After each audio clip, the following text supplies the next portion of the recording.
Hello friends, good morning. Welcome back to my YouTube channel Shine Education. Friends, आज हम discuss करेंगे gravitation.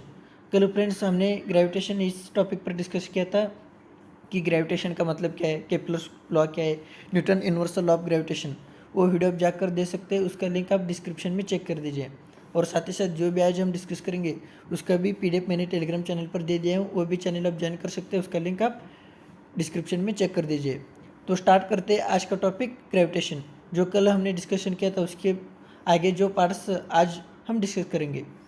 आज हम क्या क्या डिस्कस करेंगे, आज हम देखते हैं acceleration due to gravitational force of the earth क्या है, मैथमेटिकल फॉर्म क्या है, जो ग्रेविटेशनल फोर्स का उसका जो इम्पोर्टेंस क्या है हमारे लिए, और जो वैल्यू ऑफ जी होता है उस किस पर डिपेंड होता है, और उसका अर्थ पर उसका वैल्यू क्या होता है, अगर हाइट ऊपर हुआ तो क्या होता है, डेप्थ में उसका वैल्यू क्या होता है, हम डिस्कस करेंगे।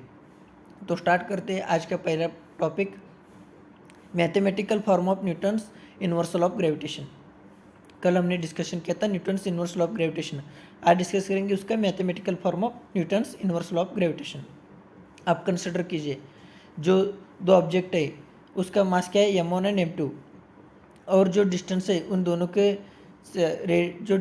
दोनों के सेंटर का ऑब्जेक्टिव का उसका क्या है, अर्थ आर है। ये देखिए, consider two object of masses m1 and m2। We assume that the object are very small sphere of a uniform density and the distance R between their centre is very large as compare to radius spare.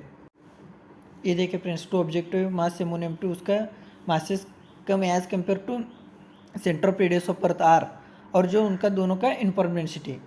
तो force क्या है, F जो है magnitude of a gravitational force of attraction between the object is directly proportional to m1 and m2 and inversely proportional to radius of distance between them. तो जो F है gravitational force, वो directional proportional to mass m1 and m2 and inversely proportional to R square. और जो G है वो क्या है, inversal constant of proportionality called inversal gravitational constant. तो फोर्स एफ क्या रहेगा, F is equal to G m1 into m2 divided by R square. तो इसका मतलब क्या है, अगर mass of one object is doubled, the forces between two object also double, क्योंकि वो डायरेक्टली प्रोपोर्शनल है। और if the distance is double, the forces decrease by 1/4, क्योंकि जो आर है वो इनवर्सली प्रोपोर्शनल रो है क्या है, स्क्वायर में। इसीलिए जो अगर डिस्टेंस डबल होगा, if the distance is double, the forces is decrease by 1/4। ये रहा mathematical form of Newton's universal of gravitational, where G is the constant of proportionality. अब हम देखते हैं the importance of Newton's universal of gravitational. इसका importance क्या है, the law explain successfully with a great accuracy. ये हमें क्या एक्सप्लेन करता है with a great accuracy, the forces that binds the object on the earth to the earth. जो भी फोर्सेस है वो बाइंड करती है ऑब्जेक्ट दोनों के बीच में, on the earth to the earth. The motion of the moon and artificial satellite around the earth. जो मोशन ऑफ मून और artificial satellite around the earth वो क्यों होते हैं, उसका रीज़न क्या है, Newton's universal of gravitation. The motion of the planet, asteroids, comets etc around the sun. The tides of the sea due to moon and the sun. Tides का मतलब क्या है, rise and fall of the water in the sea, उसे क्या कहते हैं, tide. वो क्यों होता है, due to moon and the sun. ये क्या है, ये इसका हम कैसे समझ पाए, इस क्योंकि यूनिवर्सल लॉ ऑफ ग्रेविटेशन जो न्यूटन्स ने कहा उसी के बीच से हमें पता चला कि ये ऐसा होता है। तो ये रहा importance of Newton's universal of gravitation. अब हम देखते हैं earth gravitational acceleration. Acceleration earth gravitational क्या होता है, ये हम डिस्कस करेंगे। The earth gravitational acceleration, acceleration produce in a body due to earth gravitational force is called acceleration due to gravity और अर्थ ग्रेविटेशनल एक्सेलरेशन। क्या है इस अर्थ ग्रेविटेशनल एक्सेलरेशन, मतलब जो एक्सेलरेशन प्रोड्यूस होता है बॉडी में due to earth gravitational force, उसे क्या कहते हैं, अर्थ ग्रेविटेशनल एक्सेलरेशन। और कैसे डिनोट करते हैं, small G, it is directed towards the earth sentence. ये देखिए फ्रेंड्स, ये जो अर्थ है उसका सेंटर क्या है वो, और जो बॉडी है एम, उसका मासेस क्या है एम, और R is the centre. R जो डिस्टेंस है वो कहाँ से कहाँ है, जो बॉडी है एम उसी से सेंटर ऑफ अर्थ जो है वो उससे डिनोट करता है आर। और बॉडी का जो मासेस है स्मॉल एम है, और अर्थ का मासेस क्या है, कैपिटल एम। तो न्यूटन साहब ने अभी डिस्कशन किया था, F is equal to G m1 into m2 divide by R square. यहाँ एम क्या है, अर्थ का जो मास है वो कैपिटल एम है और जो स्मॉल बॉडी है उसका मासेस क्या है, स्मॉल एम है। तो एफ क्या रहा, F is equal to G M into M divided by R square, where G is the universal constant of gravitational. लेकिन आप सभी को पता है न्यूटन्स लॉ का force is equal to mass into acceleration होता है, और एक्सेलरेशन का मतलब क्या है, फोर्स अपॉन मास।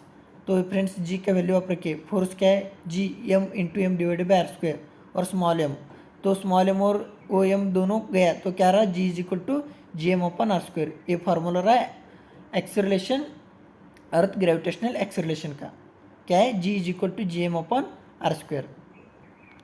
और देखिए this is a formula for the acceleration due to gravity और the gravitational due to earth, this acceleration is directed toward the earth centre. ये देखिए मैंने अभी आपको बताया कि आर दोनों के बीच का डिस्टेंस है। अगर आप देखिए ये चीज़ अल्टीट्यूड रहा और कैपिटल आर है वो रेडियस ऑफ द अर्थ रहा, तो स्मॉल आर का वैल्यू क्या रहा, एच प्लस आर। तो जी का वैल्यू क्या हुआ, G M upon R plus H bracket square. From for a body on the earth surface is equal to zero, अगर बॉडी वो अर्थ सरफेस है उसका हाइट ही नहीं है तो एच क्या रहेगा, जीरो रहेगा।